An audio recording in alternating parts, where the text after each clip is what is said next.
Saka, aku kelas 3 Tidore dari murid dari Ustaz Zafia. Menurutku Ustaz Zafia itu sangat baik.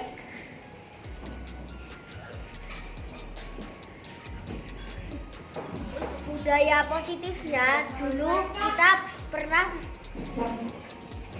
pernah menerapkan keyakinan kelas.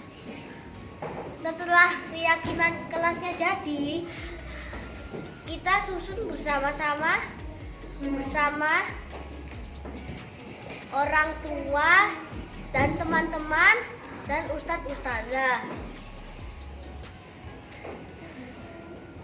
Ustaz Zafia saat mengajarkan kita Ustaz Zafia sangat ramah. Ustaz Zafia selalu mengajak bermain sebentar sebelum pelajaran. Kalau ada masalah, Ustaz Zafia selalu membantukan masalahnya. Jika kita yang salah, kita diskusikan bersama-sama.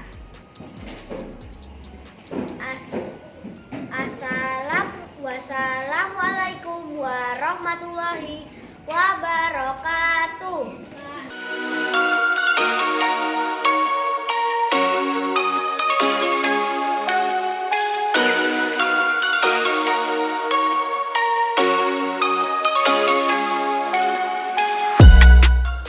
Bismillahirrahmanirrahim. Assalamualaikum warahmatullahi wabarakatuh. Waalaikumsalam warahmatullahi wabarakatuh. Alhamdulillah pagi hari ini kita semuanya bisa hadir di kegiatan TIVG SDMM. Kali ini kita akan mengikuti bersama, mendengarkan bersama yang akan disampaikan oleh calon guru penggerak angkatan ke-6, yaitu Ustaz Zafia, tentang kegiatan komunitas belajar TIVG SDMM Budaya Positif. Baiklah, kita mulai kegiatan ini dengan sama-sama membaca Bismillah. Bismillahirrahmanirrahim. Baik, kepada Ustaz Zafia, disilahkan. Terima kasih Ustazah Asia. Bismillahirrahmanirrahim. Assalamualaikum warahmatullahi wabarakatuh. Waalaikumsalam warahmatullahi wabarakatuh. Alhamdulillahirabbil alamin. Wassalatu wassalamu ala asrofil anbiya'i wal mursalin nabiyina Muhammadin wa ala alihi wa sahbihi ajmain. Amma ba'd. Rabbi ishrah li sadri wa yassir li amri wahlul 'uqdatam min lisani yafqahu qawli. Amma ba'd. Yang terhormat Ustazah Ria Puspitasari selaku Kepala SD Muhammadiyah Manyar yang sudah memberikan kesempatan kepada kami calon guru penggerak angkatan 6, terutama kepada saya, Mbak Aina Tafia, dan juga kepada segenap ustadz-ustadzah yang berada di komunitas belajar TIVG SDMM yang berada di platform Merdeka Mengajar atau TMM, dan juga teman-teman semuanya yang sudah meluangkan waktunya untuk turut hadir dan belajar bersama ya teman-teman kita semuanya di sini dalam kegiatan komunitas belajar TIVG SDMM dengan judul Budaya Positif. Nah, sebelum ini perkenalkan, nama saya adalah Nur Aina Tafia, calon guru penggerak angkatan 6 dari SD Muhammadiyah Manyar, Kabupaten Gresik, Jawa Timur. Nah, pastinya semua ustadz-ustadz yang ada di sini sudah kenal kan dengan Ustazah Ria? Alhamdulillah. Nah, sekarang sebelum saya menginjak ke materi tentang budaya positif, mari kita berdoa sesuai dengan keyakinan dan agama masing-masing. Berdoa mulai.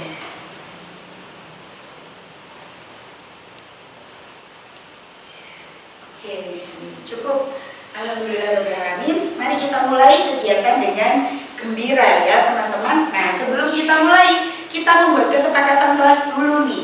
Kira-kira nanti di dalam diskusi ini setuju apa tidak jika kita di sini adalah diibaratkan sebagai sebuah gelas yang kosong. Kita adalah gelas yang kosong karena nanti di sini kita bersama-sama akan menimbang ilmu bersama-sama. Setuju atau tidak kira-kira? Setuju. Sama nih, saya di sini juga sebagai gelas yang kosong, ustadz juga. Nanti kita di sini akan berbagi bersama. Kemudian yang kedua, apabila ustadz-ustadzah ingin ke belakang atau ingin izin meninggalkan ruangan, nanti silakan raise hand terlebih dahulu, terus kemudian mengutarakan izinnya karena kenapa. Bisa disetujui? Oke. Dan yang ketiga, kita akan mengikuti belajar diskusi ini dengan hati yang riang gembira. Oke. Nah, karena semuanya sudah sepakat dengan kesepakatan kelas kita, maka mari kita mulai dengan membaca Bismillah terlebih dahulu. Say Basmalah first. Bismillahirrahmanirrahim. I can do it. Yes. Saya bisa. Yes. Kula saged. Yes, yes, yes. Nah, ustadz-ustadzah, saya mau bertanya nih. Kira-kira ustadz-ustadzah tahu gak siapa Bapak Pendidikan Nasional kita? Kadang-kadang yang menjawab kata. Oke, Ustadz Fian. Bapak Ki Hajar Dewantara. Betul, Ki Hajar Dewantara atau yang biasa kita singkat dengan KHD. Nah, ustadz-ustadzah, ada yang tahu gak dengan filosofi pendidikan beliau yang sangat terkenal? Coba rekan. Oh, saya terus ya hari ini. Oh, apa itu filosofinya? Ingarso Suntulodo Ingmadio Mangarso Tuturi Handayani. Good job. Beri tepuk tangan dulu. Betul ya. Nah, untuk lebih memaknai filosofi tersebut, Ustazah Fia punya game ya. Nanti Ustazah akan bagi menjadi 2 kelompok karena ini ada 1, 2, 3, 4, 5, 6, 7, 8. Berarti silakan berkelompok 2-2. Kita akan bermain kereta api. Ada yang mau bermain bersama Ustazah? Oke, silakan berdiri membentuk kelompok. Nah, silakan satu kelompok di sebelah sini, satu kelompok bisa di tengah sini, ya. Oke. Ayo 2 kelompok terdiri dari 4 anggota ya, atau 4 besar-besar. Nah, nanti game ini yang paling depan nanti akan ditutup matanya dengan penutup mata. Atau kain. Jadi yang paling sendiri, ustazah sendiri gitu. boleh. Ustaz sendiri boleh. Muhrim ya, bukan muhrim. Iya, nggak apa-apa Ustaz sendiri karena nanti ini pegang-pegangan. Iya, nggak apa-apa. Ustaznya 5, Ustaznya 3. Karena nanti pegang-pegangan ya kegiatannya. Jadi Ustaz sama Ustaz, Ustaznya sama Ustaz. Nah, diitik-itik boleh ya. Silakan memegang pundak temannya. Oke. Yang paling depan silakan dipasangi dengan penutup mata. Boleh ditekuk-tekuk, boleh diuntel-untel barangnya tertutup. Oke. Silakan ditutup matanya yang paling depan.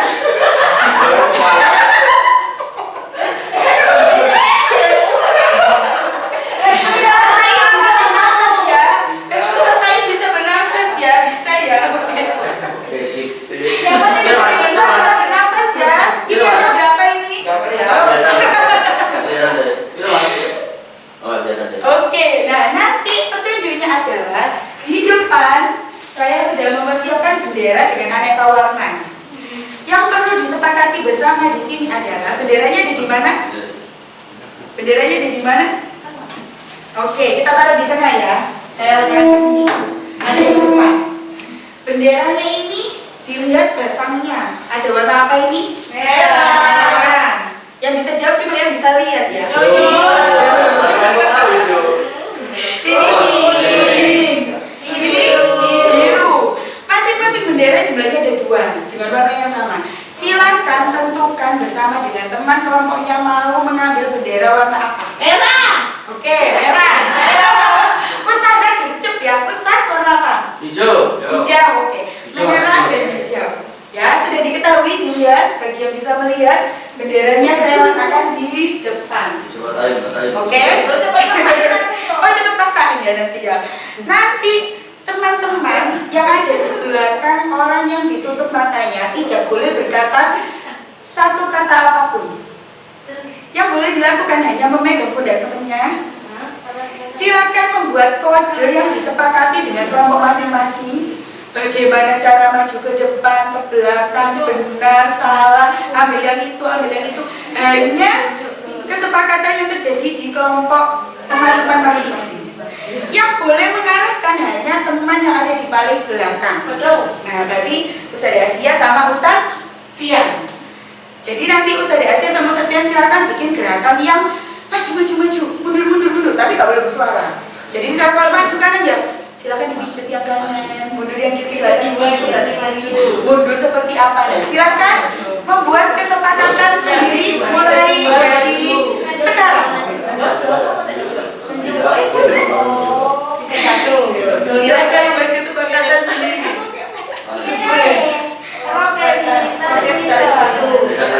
Pijet dua maju,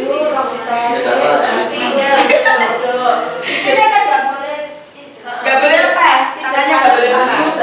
Ya. Yang memberi arahan adalah yang belakang. Yang memberi arahan adalah yang belakang. Sudah? Terserah kesepakatannya seperti apa nanti dari tim masing-masing. Sudah? Sudah ya? Nanti jalannya silakan jalan dulu. Oh ini tabrakan ya keretanya. Boleh jalan. Mas Ain sebelah sana di depan, Ustadzah Hasan di sini, Ustadz Fian di belakangnya. Nanti silakan berjalan dulu, menyanyi, naik kereta api mengelilingi bangkunya ya. Nah, bangkunya sudah habis, baru silakan ada di mana ya? Diputerin sebelah sini aja, dari sini ke sini aja. Terus ke sini, terus ke sini ya. Oke. Apakah ini? Bisa ya? Tidak boleh ada suara. Hitungan ke-3. Silakan menyanyikan lagu Naik Kereta Api. 1, 2, 3. Naik kereta api, tut tut tut. Siap Anda turun ke Bandung, Surabaya. Bolehlah naik dengan percuma.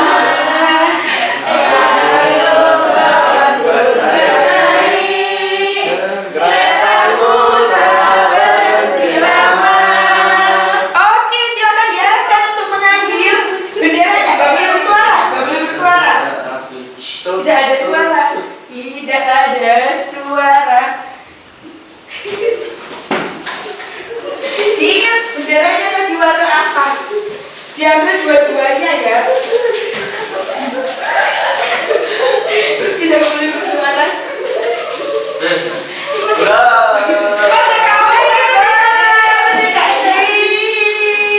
Ternyata dari dua kelompok ini tadi bisa mengambil bareng-bareng ya. Tepuk tangan dulu sebelah mana? Gimana siapa tadi Ustaz atau saya?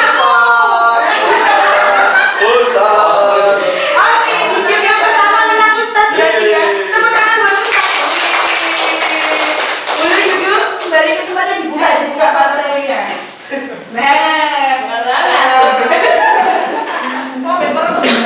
Boleh duduk di tempatnya. Nah, benderanya bonus ya, boleh dibawa pulang. Kerudungnya nggak boleh dibawa pulang. Oke. Nah, Ustadzah, kira-kira dari game yang tadi sudah kita lakukan, adakah yang bisa memberi refleksi atau kaitan antara game itu dengan filosofika hadir? Coba angkat tangan. Raise hand. Apa hubungannya? Iya, Ustaz. Yang pertama, yang dibentuk tadi ya, menjadi apa ya? Menjadi harus mengikuti yang di depan, arahan dari itu. Jadi ada apa? Yang harus depan jadi contoh. Iya, terus tuh. Kemudian kita yang mengarahkan harus betul-betul menyepakati yang di depan. Jadi ya tidak saling apa ya? Pokoknya menyepakati aturannya yang ada. Sepakat bersama-sama. Yang lain mau? Oke, give applause dulu buat Ustadzah. Setuju ya dengan yang disampaikan oleh Ustadzah Hasan ya, betul sekali tadi. Ada yang lainnya yang ingin menyampaikan pendapatnya? Kompak. Kompak, oke, kuncinya kompak. Apalagi? Menyepakati yang sudah disepakati. Betul, menyepakati apa yang sudah disepakati bersama. Nah, orang yang ada di belakang gunanya ngapain? Fungsinya apa orang yang ada di belakang? Petunjuk. Nah, memberi petunjuk atau mendorong ya. Jadi seperti filosofi KHD, ingarso sing tulodo, inmadyo mangunkarso, tuturi handayani. Nah, seperti itulah Ustaz saya pendidikan kita itu ya. Seperti tadi ketika mata kita ditutup, itu ibaratnya adalah siswa-siswi kita. Siswa-siswi kita masuk ke sekolah kita di SD Muhammadiyah Manyar. Mereka membawa kodrat dan karakternya sendiri-sendiri. Mereka diibaratkan seperti dalam game tersebut itu seperti orang yang masih buta. Karena mereka membutuhkan pengetahuan, bimbingan, arahan dari kita, ustadz-ustadzanya. Mereka masih tertutup. Nah, kita sebagai ustadz-ustadzah yang ada di tengah, yang ada di belakang, gunanya kita adalah sebagai seorang yang menuntun kodrat mereka. Mereka terlahir sudah dengan kodrat mereka masing-masing, sehingga pengajaran dan pendidikan itu berbeda. Ya, ustadz-ustadzah. Kalau pengajaran itu adalah proses pendidikannya, sedangkan pendidikan itu adalah tempat persemaian benih-benih kebudayaan. Dan pendidikan itu memberikan tuntunan atau arahan. Kalau dalam filosofi Ki Hajar Dewantara itu diibaratkan kita guru itu seperti seorang petani. Nah, ketika murid kita datang itu diibaratkan dengan biji. Coba usah dibayangkan, ketika kita diberi biji jagung, apakah yang tumbuh menjadi anggur? Enggak. Ketika biji itu datang dengan biji padi, apakah yang tumbuh adalah ketela? Tidak. Seperti itulah anak-anak kita, Ustaz-Ustazah. Mereka datang dengan kodrat alam mereka, mereka datang dengan karakteristik mereka masing-masing, datang ke sekolah kita. Sekolah kita itu diibaratkan seperti lahannya. Kita tanam mereka di dalam lahan yang baik. Nah, gunanya kita sebagai guru atau petani, berarti kira-kira ngapain? Apakah kita bisa merubah biji tersebut menjadi tanaman yang lain? Bisa. Tidak bisa. Jadi yang bisa kita lakukan agar tanaman itu tumbuh baik adalah diberi pupuk yang baik, apalagi disiram yang rutin, dirawat. Nah, betul sekali. Seperti itulah kita ustadz-ustadzah, para guru yang ilmunya tak lekang oleh waktu ini. Tugas kita adalah menuntun kodrat mereka dengan uswatun hasanah, contoh yang baik, dengan memberikan mereka ilmu pengetahuan, disirami mereka dengan pembelajaran moral, adat istiadat. Nah, seperti itulah tugas kita di sini, seperti yang ada pada asas pendidikan KHD. Nah, tugas kita hanya menuntun kodrat mereka, menuntun kodrat anak-anak agar mereka bisa menjadi siswa-siswi yang memiliki budi pekerti yang baik. Seperti tanaman tadi, kita nggak akan bisa menumbuhkan jagung dari benih padi, nggak bisa. Kita nggak akan bisa, ini jagung aku pengennya anggur, tidak bisa seperti itu. Jadi dari sini kita bisa merubah mindset kita atau pola berpikir kita, bahwa setiap anak yang terlahir, setiap anak yang dititipkan kepada kita di dunia pendidikan, itu mereka membawa kodrat mereka masing-masing. Dan kita adalah manusia yang ditakdirkan Allah untuk bisa menuntun mereka menjadi anak-anak yang berakhlakul karimah dan juga berbudi pekerti.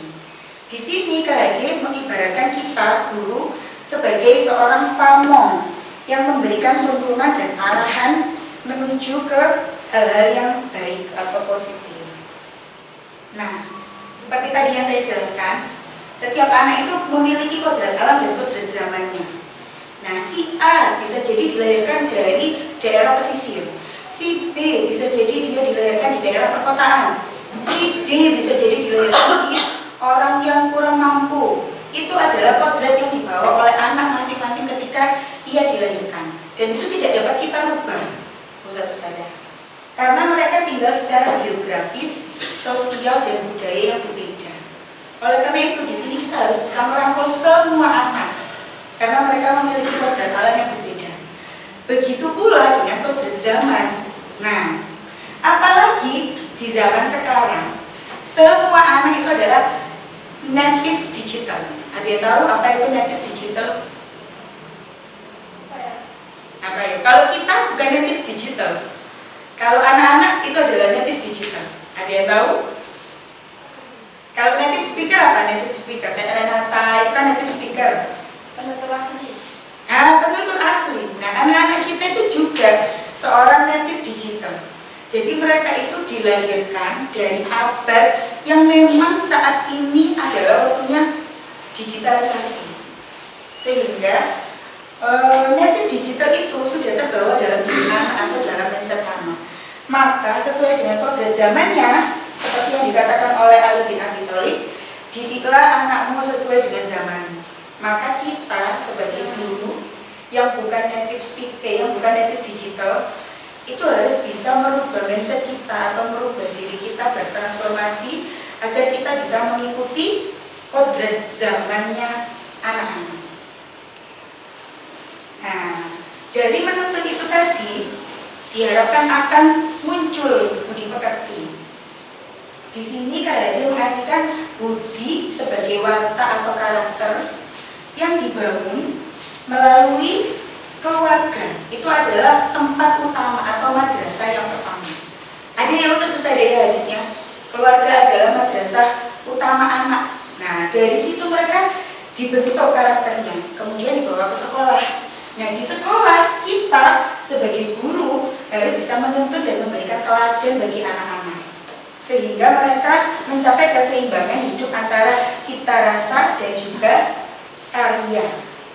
Seperti itu satu saja. Nah, setelah ini, nah kira-kira sebelum saya melanjutkan ke nilai dan peran dari guru penggerak, apakah yang ada ingin ditanyakan dari filosofi KHD tadi? Atau, oh ya, saya punya kertas. Nanti silakan dituliskan di situ. Nah, saya punya kertas lipat. Nanti silakan kertas lipat ini dibagi menjadi 4. Tuliskan apa yang menjadi refleksi atau sesuatu yang belum Ustadzah sadari atau belum Ustadzah ketahui tentang filosofi KHD yang tadi baru saja saya sampaikan. Seperti kemarin ketika saya pertama kali mendapatkan modul ini, saya juga serasa tertampan. Oh ternyata iya ya, setiap anak itu memang datang ke sini itu berbeda-beda. Mereka memiliki latar yang berbeda-beda. Mengapa tidak kita gurunya itu yang mencoba merubah mindset kita, bahwa kita ini mendidik anak-anak, melayani anak-anak, berorientasi kepada anak-anak dalam mendidik mereka. Nah itu adalah mindset yang terbangun akhirnya setelah saya mempelajari modul ini. Nah kira-kira Ustadz-Ustadzah dari apa yang sudah saya jelaskan tadi, monggo silakan menuliskan satu refleksi diri atau langsung aja ya, gak usah dipotong. Satu refleksi diri bisa berupa kalimat, bisa berupa kata tentang filosofi KHD yang mungkin baru saja didengar atau dulu sudah pernah mendengar saya Ustadzah, dan apa yang ingin Ustadz-Ustadzah rubah dari sana. Nanti silakan ditempelkan di sini ya.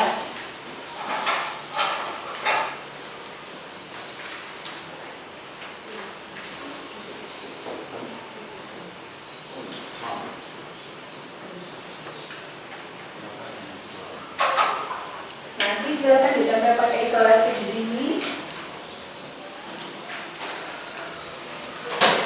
Bisa pulpennya dong. Ada pulpennya. Oke. 1 menit ya dari sekarang.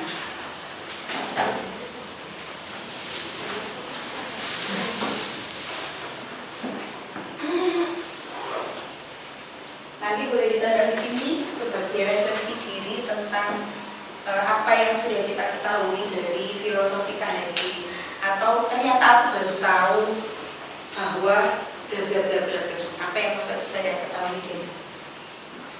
Boleh satu kertas itu penuh, mau disobek juga boleh. Nanti silakan ditempel di sini.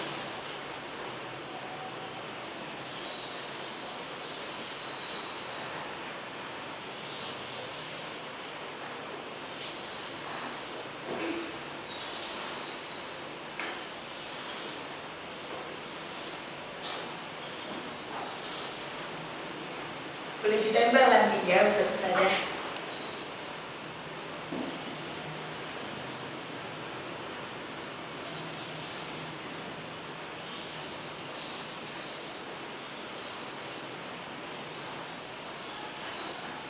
Sampun?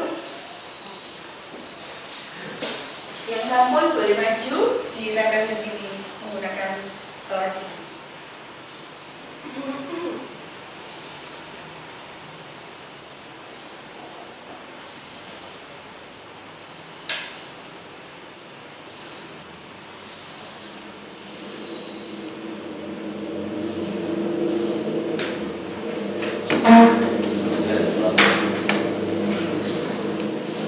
Monggo Ustaz.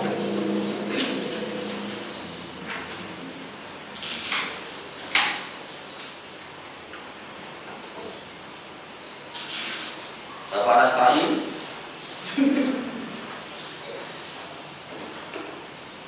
Wah, keren ya. Coba saya baca ya dari Ustaz Hasan. Sebagai guru harus mampu untuk memperhatikan atau melihat karakter yang ada pada peserta didik. Terus kita mengarahkan yang sudah ada supaya dapat berkembang dengan baik. Betul, saya setuju. Kalau misalnya saya tanya bentuk mengarahkannya seperti apa Ustaz?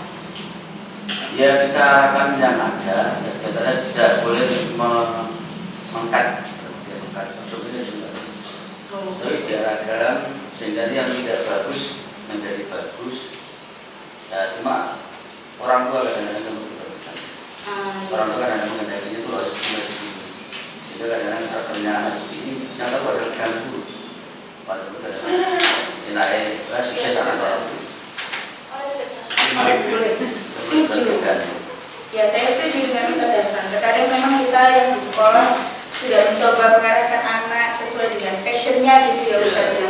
Tapi terkadang memang orang tua itu memiliki harapan yang tinggi terhadap anak sehingga apa yang menjadi jalan anak dengan jalan orang tua kadang berbeda. Nah di situ fungsi dari kolaborasi nanti Ustaz bisa kita fungsikan di sana. Di sini Ustaz, masih di sini.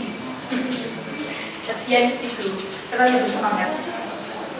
Nah, ini Ustaz Asia ya, ini Sofian. Oke, dari Ustaz Asia, refleksi diri filosofi tadi. Guru harus menyesuaikan setiap metode pembelajaran berdasarkan kondisi saat ini karena tidak bisa dipaksakan seperti halnya zaman saat guru tersebut menjadi siswa. Betul. Kalau zamannya Ustaz Asia dulu jadi siswa, sekolahnya gimana? Oh, Apa yang kamu nggak bisa itu langsung dibilang. Kalau zaman dulu itu tuh masih efektif ya Mas ya. Kalau zaman sekarang Terlambat selalu depan. itu zaman dulu ya Ustaz Asia. Kalau zaman sekarang apa itu? Masa dulu. Sekarang dilaporkan polisi. nah itu Nggak bisa itu mengangkat. kalau zaman sekarang sudah bisa sepertinya ya, seperti itu. Oke. Lebih sabar dalam mendidik dan mengajar. Murid-murid itu punya kemampuan yang berbeda. Mulai mulai hargailah itu. Oh maka hargailah itu perlu meningkatkan komunikasi kolaborasi dengan wali murid agar murid-murid bisa tergali potensinya dengan baik. Betul ya. Jadi memang teman-teman lebih tidak mengumpulkan semuanya ya. Saya ini tuh ini. Refleksi hadir budi pekerti. Guru itu sebagai contoh dari siswa yang mana terus harus dimulai dari guru itu sendiri. Oh, dari saya Iqbal. Ternyata memang guru itu sebagai penuntun pengarah bagi murid-muridnya yang mana mereka datang ke sekolah dengan berbagai karakter yang mereka miliki. Sering ya itu sepertinya. Siapa? Oh, sering Ika. Mas Sain. Oh belum. Oke. Ustaz Asia sudah ini. Ustaz Fian. Anak bebas secara batin, kebebasan belajar sesuai dengan kebutuhannya. Guru diibaratkan pamong menuntut memfasilitasi, di depan menjadi teladan, di tengah menjadi semangat, di belakang menjadi dorongan. Setuju. Oke, tepuk tangan untuk kita semuanya. Nah, sekarang Ustaz saya, ternyata manusia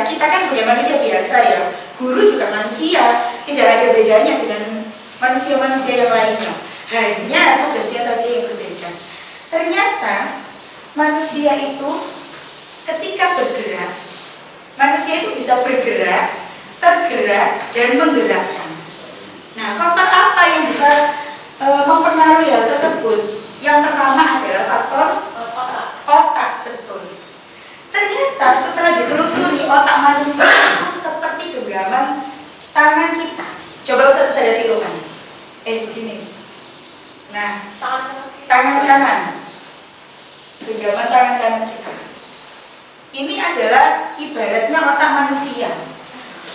Yang jempol ini adalah otak mamalia. Ibu jari diumpamakan sebagai otak manusia, yaitu sistem limbik. Kemudian jari yang tertelungkup. Nah, yang ini bisa digerakkan ya, satu saja bisa ke atas, ke bawah, ke atas, ke bawah. Ini diibaratkan dengan otak kita, yaitu otak berpikir atau otak luhur manusia yang disebut dengan otak primata. Sedangkan batang tangan kita itu disebut sebagai batang otak atau otak reptil. Jika ini digerakkan, kira-kira yang bisa bergerak yang mana sebenarnya? Jari. Betul. Jadi tadi diibaratkan otak apa? Primata. Betul, otak primata atau otak luhur manusia. Sedangkan kedua otak yang lainnya, ini dia memegang peran sebagai otak untuk berpikir cepat. Dan otak primata atau otak luhur manusia itu berperan sebagai otak yang berpikir lambat. Nah, coba Ustaz saya perhatikan. Kalau misalnya Kak Jiwet langsung bilang au Kak. Iya. Iya. Tapi kalau kita misalnya diberi tugas, Ustaz Asia besok bikin rangkuman ya untuk begini. Apakah langsung kita kerjakan? Tidak. Kita butuh berpikir dulu, kira-kira rangkumannya nanti memuat apa ya, harus ditulis apa, isinya apa yang saya sampaikan. Itulah proses berpikir cepat dan proses berpikir lambat manusia. Diibaratkan seperti perjalanan eskalator berjalan naik dan berjalan turun berikut ini. Coba kita lihat bersama.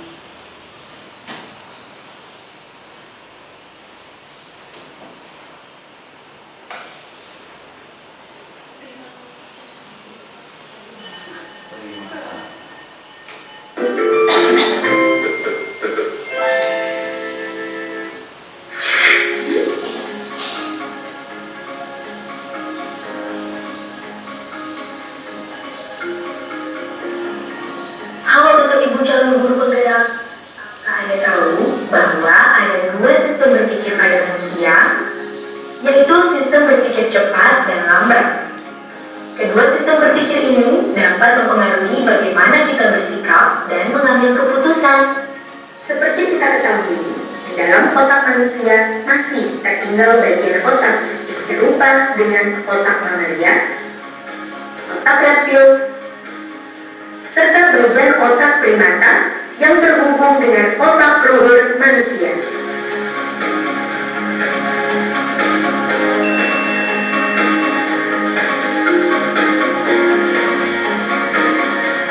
Daniel Kahneman dalam bukunya Thinking Fast and Slow 2011 menyatakan, sistem satu yaitu sistem berpikir cepat yang dikelola oleh kerja otak reptil dan otak mamalia. Dalam sistem 2 sebagai sistem berpikir lambat yang dikelola oleh otak primata dan otak luhur manusia. Untuk menjelaskan bagaimana kedua sistem tersebut bekerja, kita akan menggunakan perumpamaan eskalator yang bergerak turun. Eskalator yang bergerak turun ini menggambarkan kerja sebagian besar tubuh manusia yang mendahulukan penghematan energi. Ini kecenderungan alami manusia. Sebagai bagian dari otak manusia, otak reptil dan otak mamalia bekerja untuk menghemat energi. Mereka mengelola otomasi bagian-bagian tubuh kita yang bekerja di bawah sadar sehingga meminimalkan energi. Oleh karena itu, kerja otak reptil dan otak mamalia dapat diumpamakan sebagai dua orang yang sedang turun menggunakan elevator yang sedang menurun. Tanpa perlu energi, tinggal turun eskalator bergerak turun. Diam saja pun akan ikut turun. Energi tidak banyak digunakan, energi terkonservasi. Sementara itu, sistem berpikir lambat bekerja bagaikan berjalan naik di tangga eskalator yang bergerak turun, sehingga dibutuhkan energi lebih dan kecepatan yang cukup.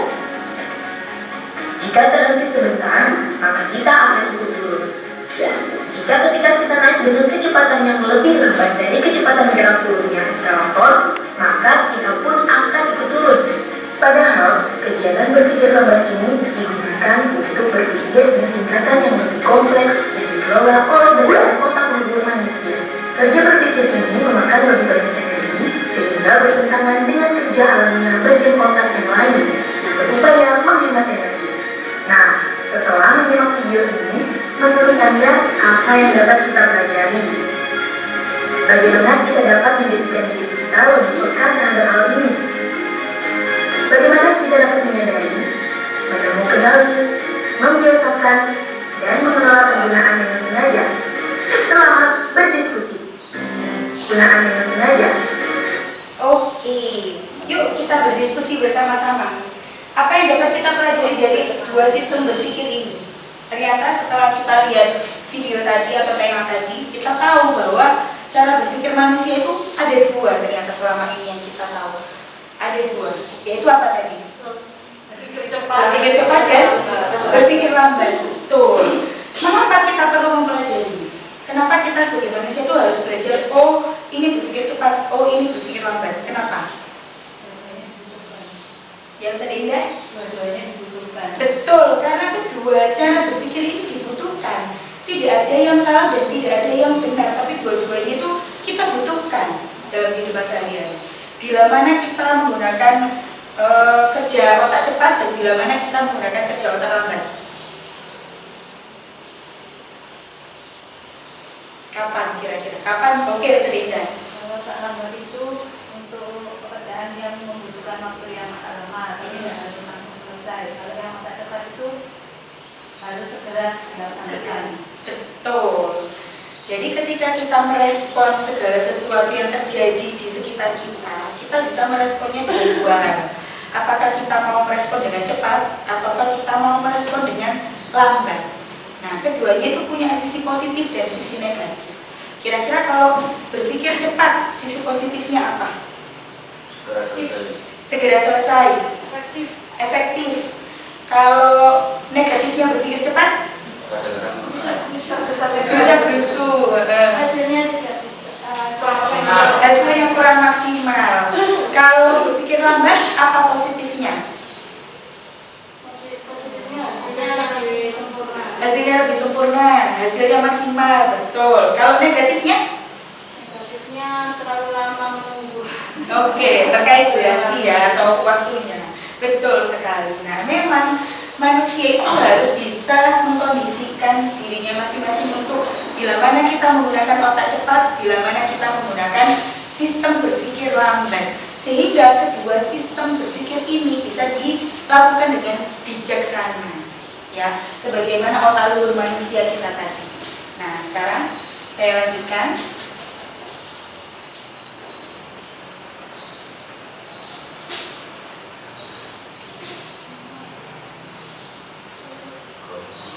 Nah, sampai pada sini.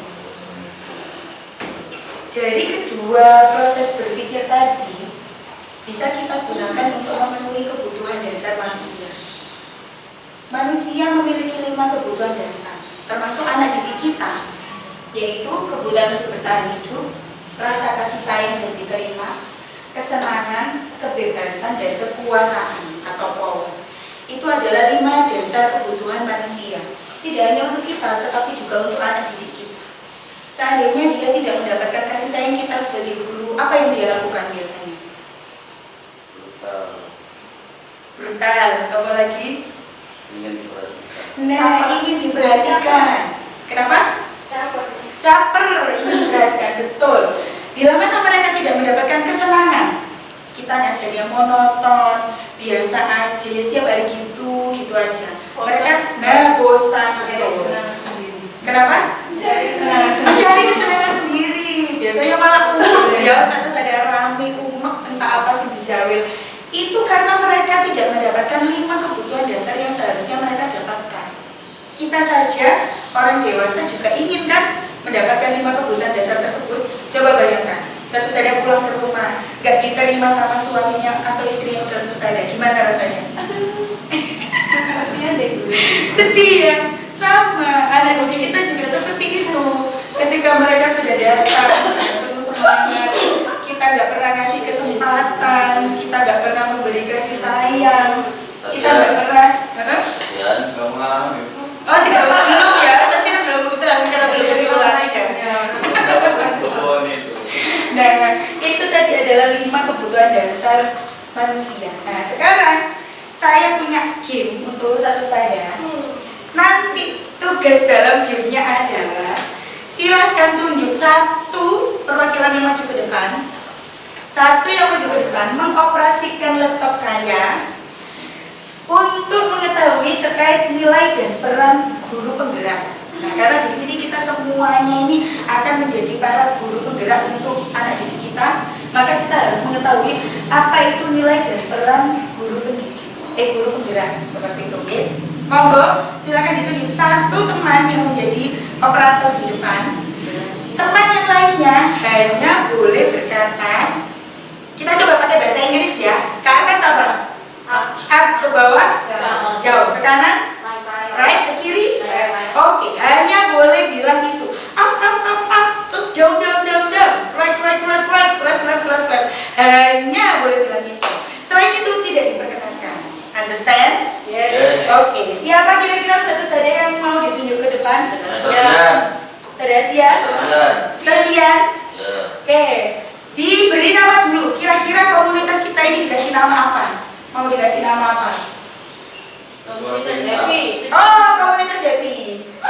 Jom cinta. Oh iya. Komunitas happy ya. Oke. Jatuh cinta yang muda.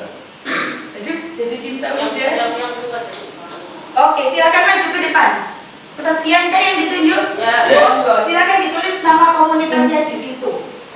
Ingat ya, satu saja hanya boleh up, down, right, left. Komunitas. Apa komunitasnya? Happy. Komunitas happy. Happy sekali ya sepertinya. Oke, monggo di start. Bismillahirrahmanirrahim. Dipencet Ustaz. Oke, yuk kita bantu Sofian. Belum ya? Oke, start. Nilai dan peran guru penggerak. Diperhatikan kalimatnya, apakah ini termasuk nilai atau peran? Pertanyaannya ada di bawah. Menggerakkan komunitas praktisi merupakan titik-titik guru penggerak. Apakah nilai atau peran? Gak boleh dijawab. Hanya up and down and left and right. Ini orangnya, dari itu orangnya. Nah, down. Right.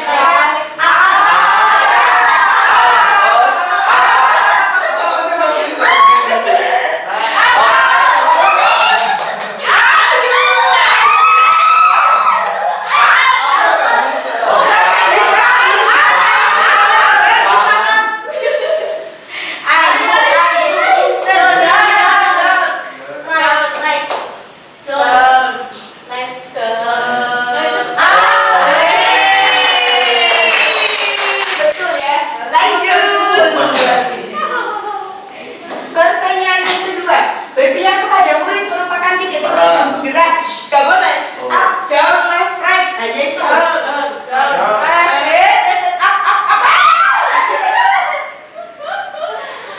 Ayo, Ustaz Tia dan Ayo.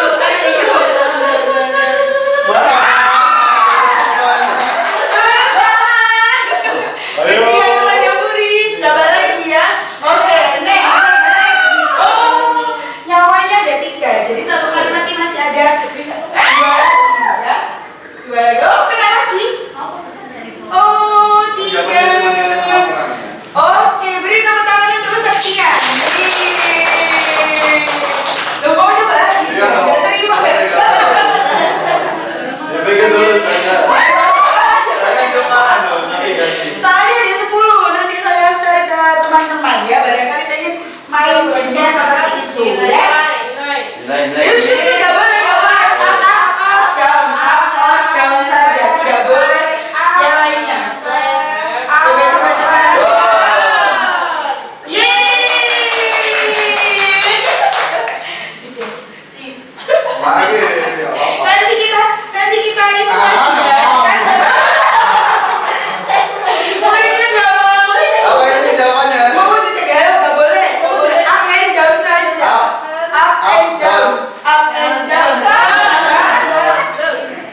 pengen main. Nah, ini juga salah satu bentuk pembelajaran di abad 21 ya Ustadz Usada. Nanti bisa Ustadz Usada coba gamenya seperti itu. Nah, sekarang kita menuju ke nilai dan peran dari guru penggerak. Nah, seperti tadi di pertanyaan ada beberapa contohnya. Ini adalah nilai dari guru penggerak. Yang pertama, berpihak kepada murid, mandiri, reflektif. Reflektif itu mampu menjadikan pengalaman di masa lalu menjadi sesuatu yang berharga, kemudian kita berubah atau bertransformasi menjadi pribadi yang lebih baik lagi untuk kedepannya. Kolaboratif, nah seperti tadi kasusnya yang minat anaknya itu di sini, tapi orang tuanya kadang tidak mau mengerti. Nah, kita bisa melakukan kegiatan kolaboratif atau kegiatan bersama dengan wali siswa. Bagaimana cara kita mempersuasikan kepada beliau tentang bakat anak-anaknya, cara mengembangkannya, karena tidak semua keinginan dari mereka itu sesuai dengan bakat atau passion dari anak-anak. Terus yang terakhir, inovatif. Nah, kita sebagai guru dituntut untuk bisa inovatif, menghadirkan pembelajaran yang beraneka ragam supaya anak-anak bisa terwadahi 5 kebutuhan dasar manusianya tadi. Sedangkan peran, nah ini tadi yang sempat keliru ya teman-teman. Untuk peran guru penggerak yang pertama menjadi pemimpin pembelajaran. Seperti kita ketika pembelajaran di kelas itu kita adalah seorang pemimpin pembelajaran ya. Kita membantu anak-anak menjadi among mereka di kelas. Terus seperti yang sekarang kita lakukan bersama-sama, yang saya lakukan bersama, yaitu coaching atau menjadi coach bagi guru atau ustadz-ustadzah yang lainnya. Kita belajar bersama di sini, tidak hanya saya yang memberikan, tapi ustadz-ustadzah juga memberikan ilmu juga kepada saya.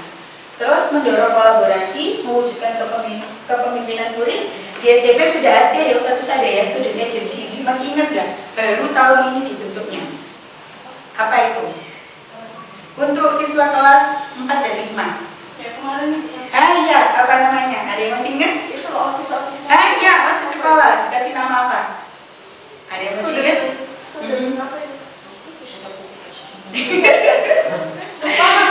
Lupa namanya. Ketuanya siapa? Ada yang tahu? Bagas, betul. Jadi di sekolah kita sudah ada student agency, namanya TSIS ya. The Student Emissary of SDMM. Nah, terus kemudian menggerakkan komunitas praktisi seperti yang sekarang kita lakukan. Nah, untuk visi guru penggerak, coba ada sebuah puisi yang dikarya Insinyur Soekarno. Adakah dari ustadz-ustadzah yang ingin membacakan puisinya? Usahain. Monggo, ada yang ingin membacakan puisinya, maju ke depan. Sadadika, ayo Sadadika, monggo silahkan ke depan. Kita beri tepuk tangan dulu ya, Sadadika ya. Boleh dibacakan dulu puisinya. Judulnya adalah Aku Melihat Indonesia. Monggo saudara. Jikalau aku berdiri di pantai liat, aku mendengar lautan India bergelora mati di pantai ngeliat itu. Aku mendengar lagu Saja Indonesia. Jikalau aku melihat sawah-sawah yang menghijau, aku tidak melihat lagi batang-batang padi yang menghijau. Aku melihat Indonesia. Jikalau aku melihat gunung-gunung, Gunung Merapi, Gunung Semeru, Gunung Merbabu, Gunung Tangkuban Perahu, Gunung Kelebet, dan gunung-gunung yang lain. Aku melihat Indonesia. Jikalau aku mendengar lagu-lagu yang merdu dari Batak, bukan lagi lagu Batak yang kudengarkan. Aku mendengarkan Indonesia. Jikalau aku mendengarkan pangkur Palaran, bukan lagi pangkur Palaran yang kudengarkan. Aku mendengar Indonesia. Itu sebenarnya. Jikalau aku mendengarkan lagu Olesio dari Maluku, bukan lagi aku mendengarkan lagu Olesio. Aku mendengar Indonesia. Jikalau aku mendengarkan burung perkutut menyanyi di pohon ditiup angin yang sepoi-sepoi, bukan lagi aku mendengarkan burung perkutut. Aku mendengarkan Indonesia. Jikalau aku menghirup udara ini, aku tidak lagi menghirup udara, aku menghirup Indonesia. Jikalau aku melihat wajah anak-anak di desa dengan mata yang bersinar-sinar, Pak Merdeka, Pak Merdeka, Pak Merdeka. Aku bukan lagi melihat mata manusia, aku melihat Indonesia.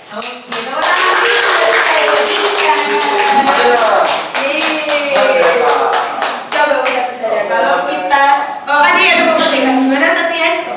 Loh, saya kira ada bener tepuk merdeka ya. Oh gitu, gimana Ustaz Hikmah tepuk merdeka?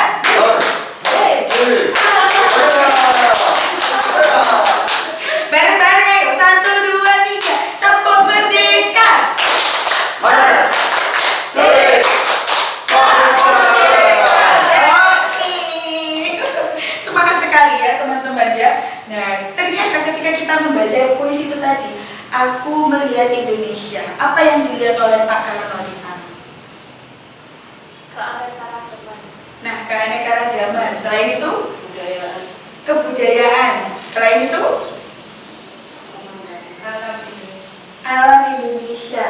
Jadi ketika Pak Soekarno mendengar, melihat beberapa bagian dari Indonesia, itu seolah-olah yang beliau dengar atau beliau lihat adalah Indonesia secara keseluruhan atau secara utuh, ya teman-teman.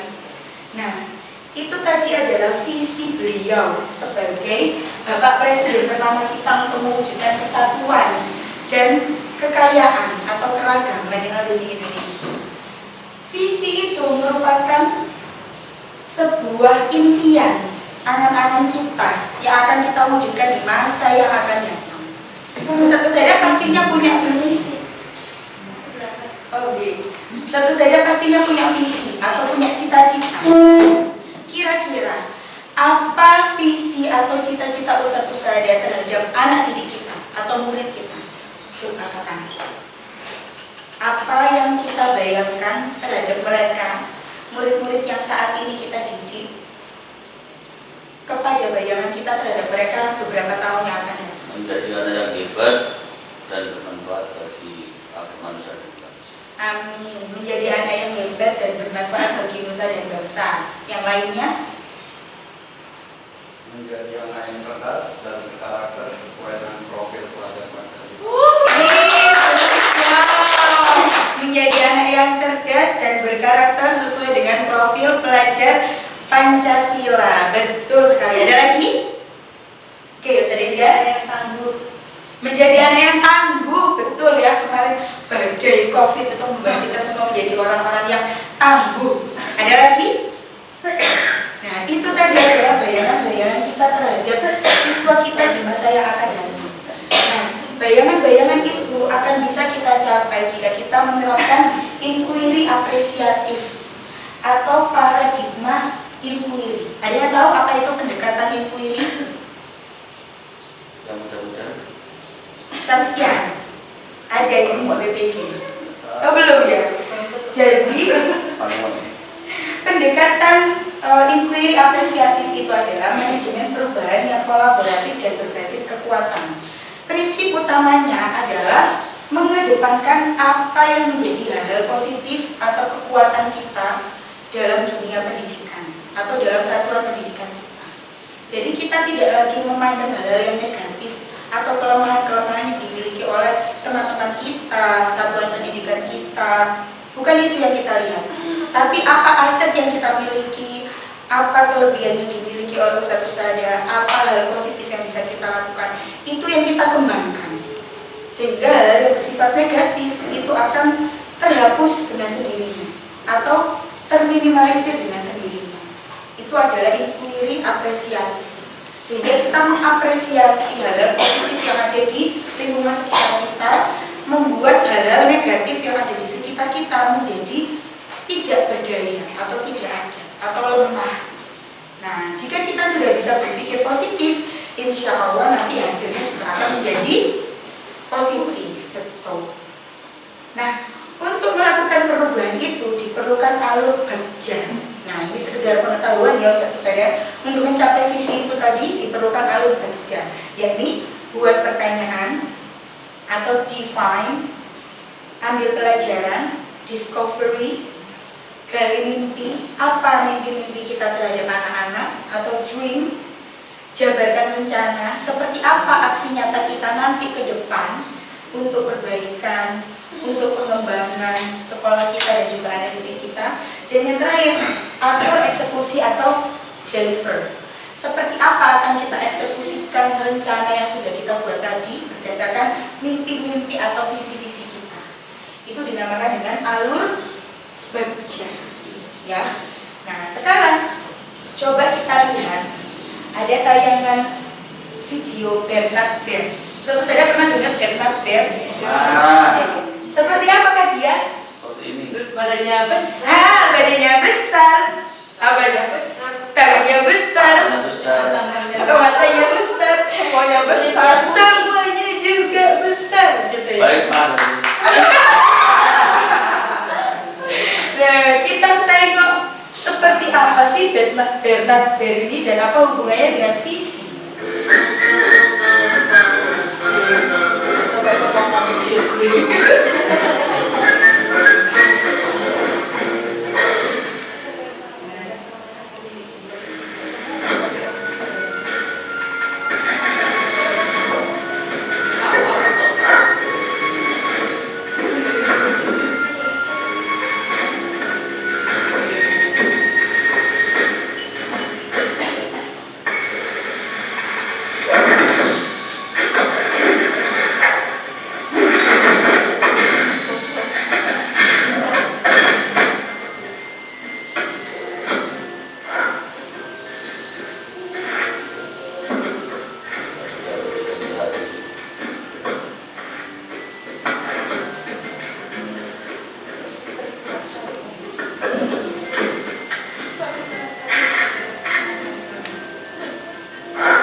Coba tengok gambar apa itu?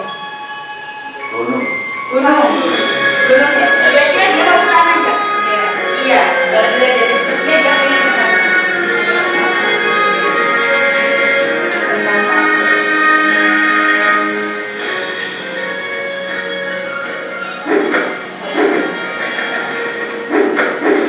Kita tengok apakah dia kesampaian.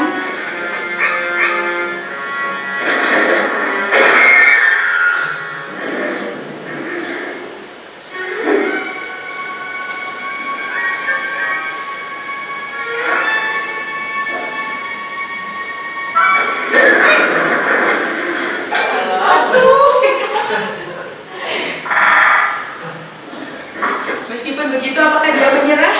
Tidak. Enggak.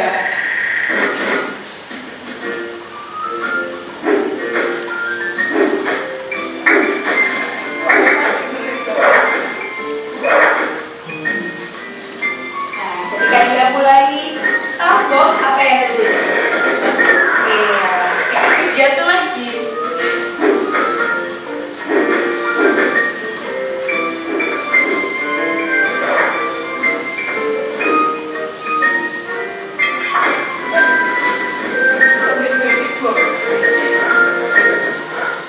Kita tengok, apakah dia berhasil sebenarnya? Oke, sampai sini apakah dia bisa dikatakan berhasil?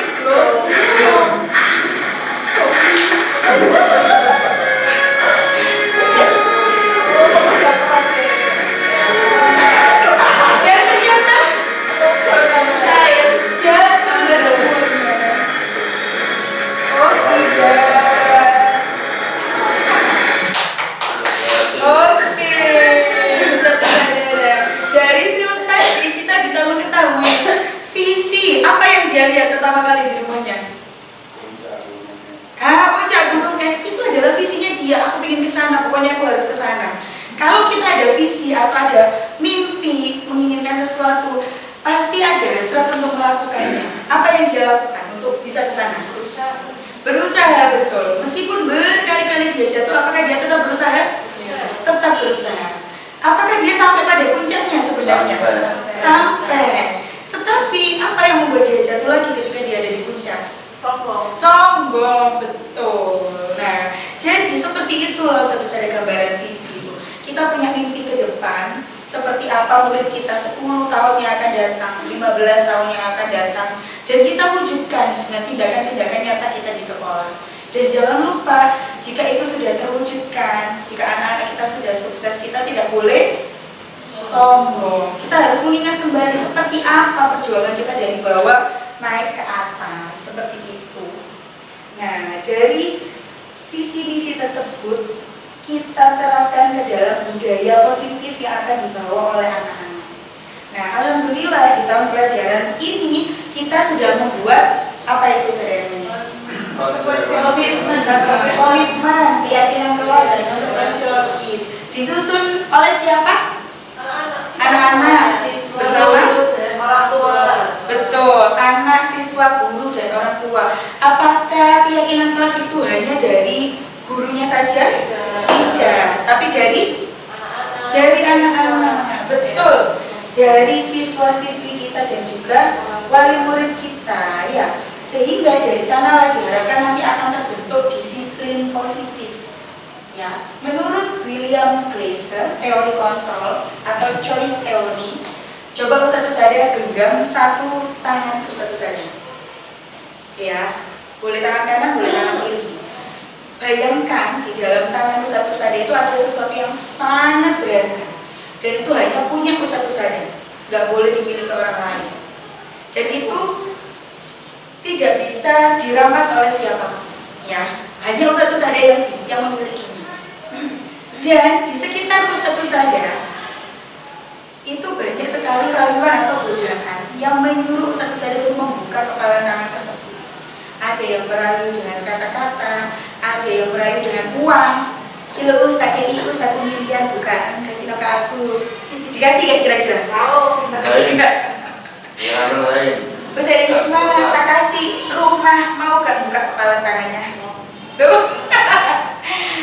Kepatahin, saya beri, saya itu kasih jodoh atau saya datangkan saya nanti boleh dijadikan istri, boleh kan dibuka kepala tangannya? Oh enggak mau.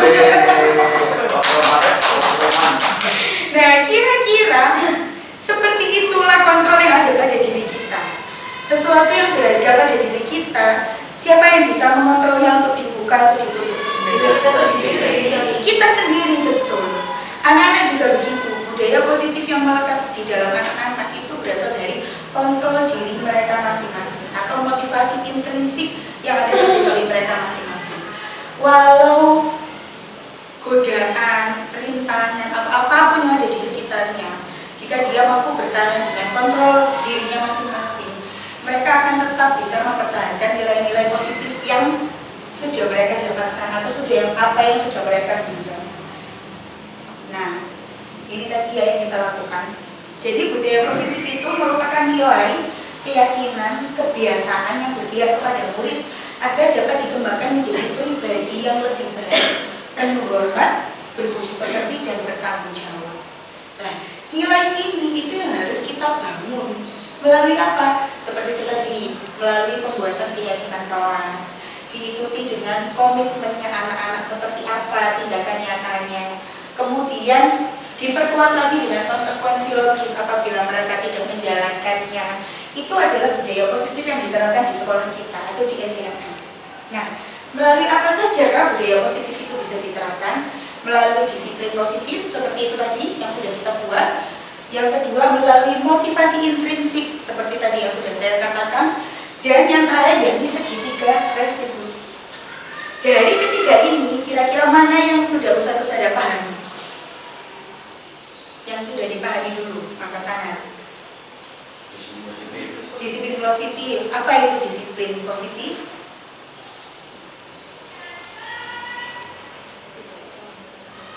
Oke, contoh bentuknya ya, tidak terlambat datang ke sekolah. Ada lagi? Melaksanakan hal yang bersifat positif. Betul, melaksanakan hal-hal yang bersifat positif.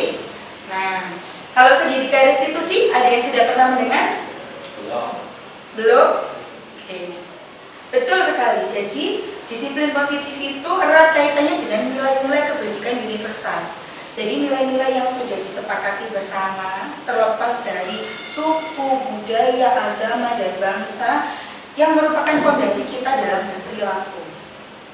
Kalau motivasi intrinsik itu adalah motivasi berasal dari dalam diri sendiri yang membuat seseorang memiliki dan menerapkan disiplin positif dari kesadarannya masing-masing. Bukan lagi karena diingatkan, karena lagi hadiah, bukan lagi karena hukuman, tetapi dari apa yang ada di dalam dirinya masing-masing. Nah, untuk mewujudkan hal tersebut, jika anak-anak melanggar atau tidak mengikuti kesepakatan kelas yang sudah dibuat, kita bisa melakukan yang namanya segitiga restitusi. Apa itu segitiga restitusi? Nah, kalau dulu ada anak terlambat, apa yang harus saya lakukan? Menghukum. Oke. Ada yang nggak kerjakan PR, apa yang saya lakukan? Boleh. Apa? Disuruh keluar kelas, betul. Ada barang-barangnya yang tidak dibawa atau ketinggalan, apa yang saya lakukan? Gak dinilai. Ya, oke. Prakarya ya biasanya ya, ada aja yang ketinggalan. Nah, kalau sekarang untuk membentuk budaya positif tersebut, kita bisa menggunakan yang namanya segitiga restitusi dengan 3 hal. Pertama, validasi kebutuhan, menstabilkan identitas, menanyakan keyakinan. Jadi contoh ya Ustaz-Ustazah, ini kisah nyata yang ada di jenjang kelas 3 atau terutamanya di kelas saya. Jadi anak-anak itu yang mengaji di At-Taqwa itu sempat membeli mainan. Saya tahu gak mainan yang ditempel-tempel itu? Apa namanya? Karomen. Karomen, tahu ya Ustaz-Ustazah ya? Mereka itu tidak mengerti sebenarnya, berawal dari ketidakfahaman mereka. Karomen itu ada yang bling-bling. Nah, karomen yang bling-bling itu dianggap mereka sebagai karomen yang limited edition, sehingga oleh mereka diperjualbelikan dengan harga yang tidak wajar atau lebih dari yang dibeli oleh mereka. Dan untuk menanyakan hal tersebut, saya menggunakan segitiga restitusi. Jadi tidak langsung, oh kamu kemarin ada jual beli ini ya, nggak boleh jual beli ini tuh beli ini. Nah, kalau dulu kan mungkin seperti itu. Kita bisa melakukan hal yang pertama dengan menganalisis validasi kebutuhan atau validasi kejadiannya seperti apa. Kita tanya dulu, apa sih yang terjadi, alasannya kenapa kok diperjualbelikan, kenapa harus diperjualbelikan, harganya berapa. Kita melakukan validasi tindakan. Setelah itu kita menstabilkan identitas. Namanya orang ketika bersalah pasti identitasnya akan sedikit tergoncang ya Ustaz-Ustazah, tidak seperti biasanya. Nah, sebagai guru kita harus bisa menstabilkan identitas anak. Jangan sampai karena dia merasa bersalah dia menjadi rendah hati, sehingga rendah diri. Terima kasih Ustaz Indah. Jangan sampai anak itu menjadi rendah diri karena mereka merasa, wah aku salah, iya aku keliru. Memang boleh seperti itu, tetapi kita harus menstabilkan emosi atau identitas mereka lagi. Kita bisa mengatakan bahwa setiap orang itu pasti melakukan kesalahan. Nabi pun juga seorang pedagang. Terus kamu itu bukan satu-satunya orang yang pernah melakukan kesalahan tersebut. Tapi dari sana kita tidak membenarkan tindakan mereka, tetapi kita menanyakan keyakinan. Kira-kira keyakinan apa yang sudah dilanggar sama mereka? Dan untuk mengembalikan keyakinan itu kembali kepada dirimu, apa yang harus kamu lakukan? Nah, sehingga solusi dari setiap permasalahan itu timbul dari siapa? Anaknya sendiri, betul. Jadi solusinya itu bukan dari kita. Kalau dulu kan kita ya yang kamu harus begini, menasehati. Kalau sekarang enggak. Jadi anak itu akan timbul kesadarannya sendiri dari apa yang kita lakukan. Apa yang bisa Ustazah bantu, apa yang harus kamu lakukan, solusinya bagaimana. Sehingga mereka bisa menemukan solusi dari permasalahannya itu sendiri. Nah, Ustaz-Ustazah di sini sebagai kontrolnya. Nah, kalau dulu kita pasti pernah nih mengalami kontrol yang membuat karakter anak itu jadi kurang baik. Ada 3, penghukum, pembuat rasa bersalah, sama pemantau. Ada yang tahu kontrol penghukum itu kira-kira seperti apa ketika anak melanggar keyakinan kelasnya atau berbuat salah? Iya Ustaz? Apa bagaimana? Oh iya, diberi hukuman langsung. Apa Ustaz Desian? Pemberi hukuman. langsung dengan bicara. Betul. Betul. Kalau zaman dulu sering ya kayak gitu ya, berdiri di depan, keluar ruangan, jewir. Nah, itu namanya penghukum. Dan yang kedua, membuat rasa bersalah. Menuduh, apalagi bullying, bodoh. Pernah gak Ustaz sadar ketika muridnya salah terus kita membuat kelas itu, sekelas itu hening gitu. Terus baru kita ngomong, kamu itu sudah bikin Ustaz ada malu, sudah bikin Ustaz ada bla bla bla bla. Pernah gak seperti itu? Nah, itu adalah salah satu contoh pembuat rasa bersalah. Jadi kita mengheningkan kelas, membuat seolah-olah kamu itu salah. Seperti itu tidak boleh. Nah, itu adalah salah satu kontrol yang berdampak kurang baik. Terus kemudian yang ketiga, pemantau. Nah, ini juga sering kita lakukan. Seperti apakah pemantau itu? Diawasi terus. Diawasi terus, betul. Kalau berbuat salah diapakan? Diberi konsekuensi. Itu adalah pemantau. Dan ini juga sering teman. Saking akrabnya kita dengan anak-anak, kita memposisikan kontrol diri kita sebagai teman. Jadi ketika dia bersalah, yo wis gak apa-apa, usah ada tawaran anak guru BK, gak apa-apa. Nah, itu adalah kontrol kita sebagai teman. Padahal itu tujuan tidak baik. Yang baik itu adalah kita sebagai manajer. Ada yang tahu seperti apa manajer itu? Gimana manajer? Kalau di perusahaan manajer seperti bagaimana? Menasehati, mengarahkan. Nah, kita cek ya. Nah, ini tadi ya, yang penghukum efeknya itu anak akan tersakiti hatinya, marah, dendam, agresif. Kalau yang membuat rasa bersalah, anak itu akan memiliki penilaian buruk terhadap dirinya. Oh, ternyata aku salah itu. Oh, ternyata guruku gak senang sampai aku tuh gak berharga, aku tuh mengecewakan satu saya. Itu pembuat rasa bersalah yang dirasakan oleh anak-anak. Untuk yang pemantau, siswa itu nggak akan nyaman karena dia itu akan selalu dipantau oleh gurunya. Nah, ketika dia melanggar, dia akan diberi konsekuensi. Kalau teman, siswa itu akan tergantung dengan guru tersebut karena dia menganggap gurunya adalah temannya. Dan yang terakhir, ini adalah manajer. Dengan melakukan segitiga restitusi, guru bersama siswa memperbaiki keadaan yang terjadi atau kesalahan yang terjadi, memberi kesempatan pada siswa untuk bisa bertanggung jawab dan mencari solusinya apa, sehingga akan timbul motivasi intrinsik pada diri siswa kalau dia akan bisa menjadi pribadi yang lebih baik, mandiri, bertanggung jawab serta solutif dalam menghadapi permasalahan. Nah, itu adalah kontrol kita sebagai manajer, dan itu yang diharapkan terlahir dari budaya positif yang kita terapkan di SD Muhammadiyah Ma'in. Itu harapannya. Nah, monggo satu saya sampai sini saya punya satu video inspiratif terakhir tentang seorang guru yang memiliki kekurangan mengajar kepada peserta didik yang juga sama-sama memiliki kekurangan. Ada yang tahu film India? Judulnya Aku selalu pengaturan otomatis. Tutup bro, apa tidak? Tenang, teman-teman dan seluruh menit kok. Kena iklan. Waduh, ada selalu lagi. Nah, ini adalah gurunya. Jadi beliau mempunyai kekurangan. Jika saya yakin bahwa saya pun akan mampu menemani para siswa. Ketika mereka menertawakan dan berubah, ini dulu ketika dia masih kecil. Ketika dia masih kecil, gurunya tidak bisa menerima dia karena dia punya kekurangan. Cebukan teman-teman. Dia diusir. Ketika cebukan, dia sangat besar. Itulah keadaan dia saat ini sampai dewasa.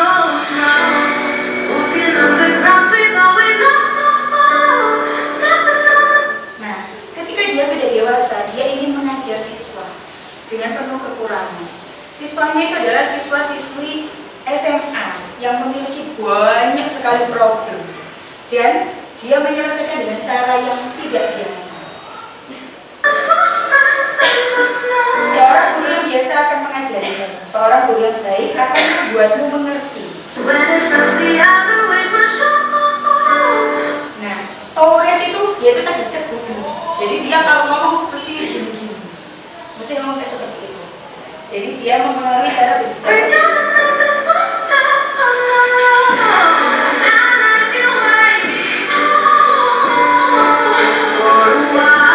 Dan dia mengajar di sebuah kelas yang terkenal dengan kekurangannya.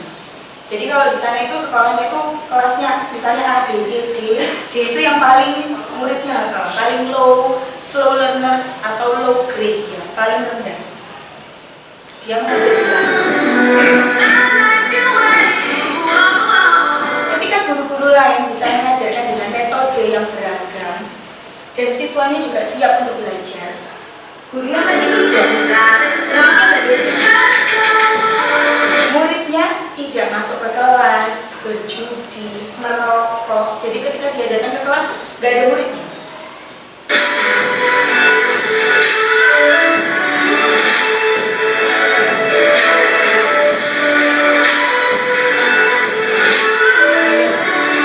Dan mereka selalu dituduh mencontek setiap kali mereka ulangan. Karena ulangan mereka itu selalu jelek-jelek. Selalu jelek-jelek atau di bawah grade-nya sekolah tersebut. Tetapi pada suatu ketika setelah guru tersebut melakukan treatment, nilai anak-anak ini menjadi baik. Dan anak-anak tersebut dituduh mereka itu curang.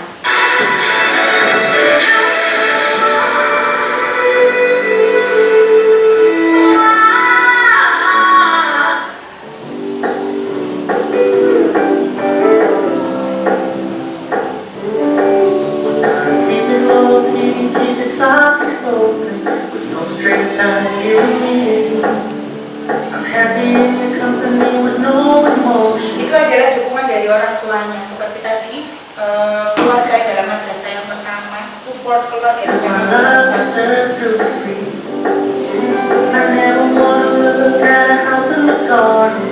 Nah, ini adalah guru yang mengajar di kelas unggulan.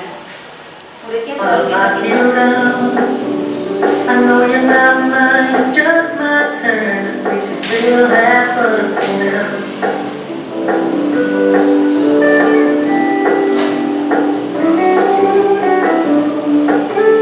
You told me you don't really do. Nah, beliau menyadari ternyata memang kelas F itu tidak melakukan contek-mencontek, alias kelas lainnya yang melakukan kecurangan. Kelas lainnya yang berlaku curang. Dari sini, guru yang selalu menertawakan atau menjelek-jelekan kelas F tadi menyadari suatu hal, bahwa ternyata menjadi guru itu susah. Tetapi lebih susah lagi menjadi siswa. Kenapa?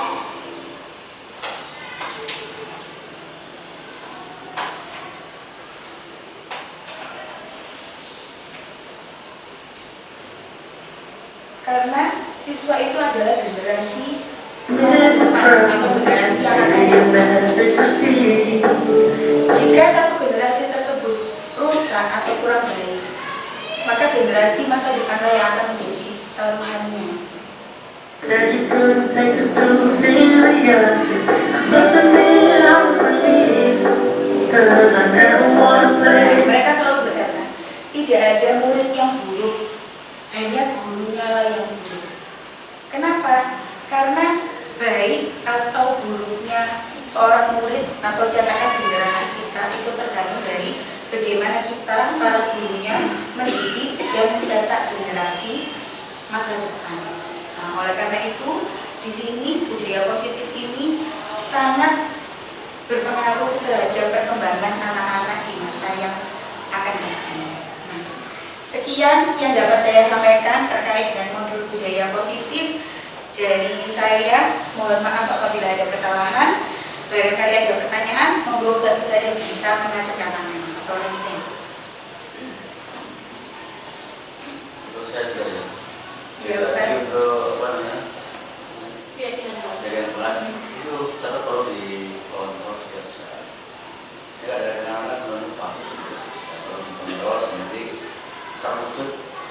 terus akan menjadi kebiasaan.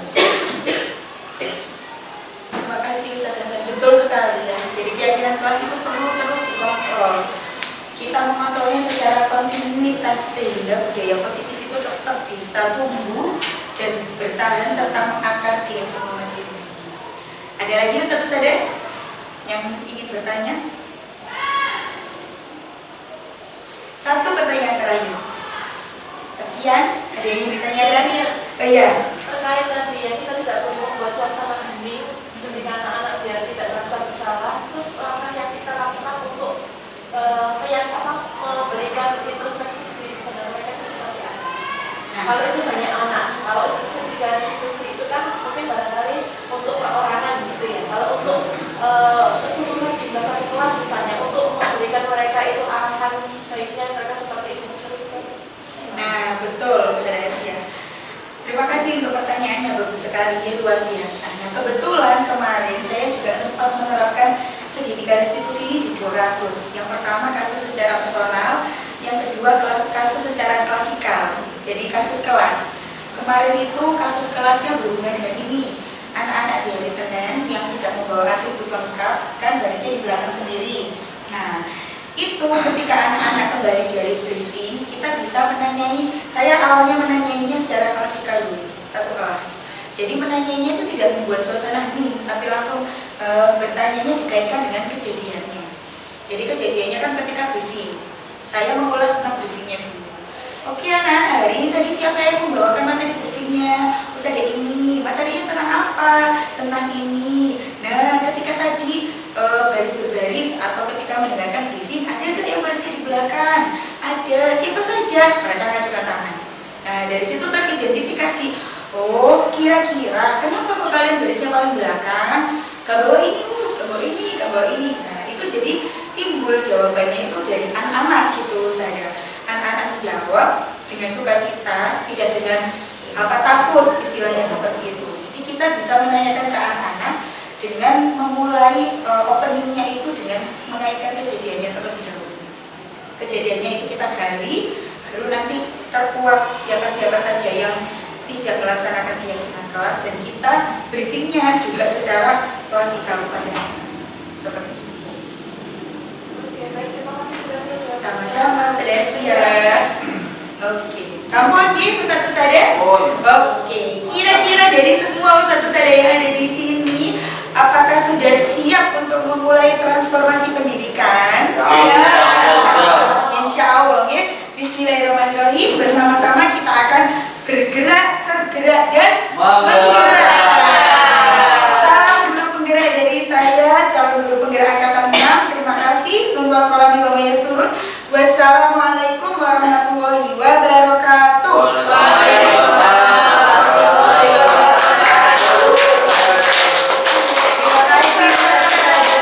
Assalamualaikum warahmatullahi wabarakatuh.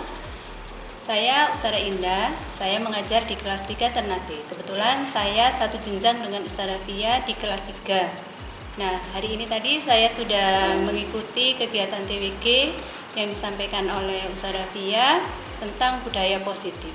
Ustazah Fia sangat bagus dalam menjelaskan tentang budaya positif yang harus diterapkan di sekolah, terutama sekolah dasar.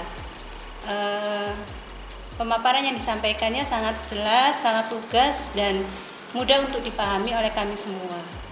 Kegiatan ini sangat bagus sekali karena kami mendapatkan ilmu dari teman-teman yang mengikuti calon guru penggerak angkatan 6 ini. Saya berharap budaya positif di sekolah kami dapat terlaksana dengan baik dan berkelanjutan sehingga mencetak murid-murid kami sebagai murid yang berakhlak mulia, berkarakter, dan tentunya berilmu dan tangguh dalam menghadapi dunia mereka ke depannya. Terima kasih. Wassalamualaikum warahmatullahi wabarakatuh. Assalamualaikum warahmatullahi wabarakatuh. Perkenalkan, nama saya Muhammad Sofyan, rekan dari Ustazah Fia. Di sini saya di SDMM mengajar mata pelajaran olahraga. Kemudian Kemudian saya akan memberikan pendapat saya terkait apa yang sudah disampaikan sama Ustaz Evia terkait budaya positif yang ada di lingkungan sekolah.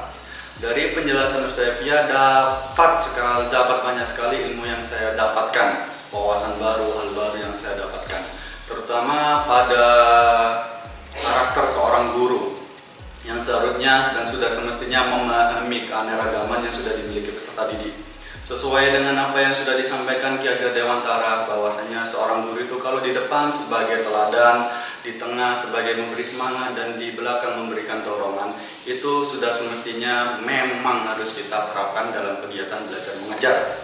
Kemudian lebih dari itu, seorang guru harus memahami bahwasanya peserta didik itu unik, memiliki keanekaragaman yang variatif. Dengan demikian diharapkan sangat jika seorang guru itu mampu memfasilitasi, mengakomodir kebutuhan-kebutuhan dari peserta didik tersebut.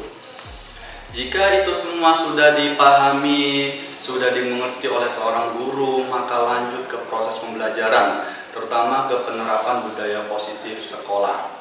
Di sini tadi Ustaz Evia menyampaikan bahwasanya terdapat beberapa hal yang sudah seharusnya seorang guru lakukan apabila ada salah satu murid yang memiliki keberbedaan dari latar belakang tempat tinggal, kemudian tempat di mana dia bertumbuh dan berkembang, atau tadi yang disampaikan itu ada kodrat alam sama kodrat zaman. Itu harus dipahami dan harus diperhatikan betul. Kemudian pelaksanaan terkait budaya positif lingkungan sekolah, tadi dijelaskan bahwasanya di SDMM itu sudah mengacu atau sudah melaksanakan hal tersebut dengan dilihat dari adanya satu komitmen yang di dalamnya itu ada konsekuensi, ada keyakinan kelas. Ternyata itu sudah diterapkan di SD Muhammadiyah Manyar. Dan harapan saya setelah mendengarkan pemaparan dari Ustaz Evia itu, para guru juga menerapkan budaya-budaya positif yang harapannya nanti siswa atau peserta didik itu lebih semangat dalam belajar, lebih beradab, lebih berkarakter. Apabila di era sekarang itu lebih tepat ke paradigma baru, ke profil pelajar Pancasila, belajar merdeka. Jadi harapan saya ke depannya untuk budaya positif sekolah itu benar-benar diperhatikan. Mungkin itu saja yang dapat saya sampaikan, kurang lebihnya saya mohon maaf. Wassalamualaikum warahmatullahi wabarakatuh.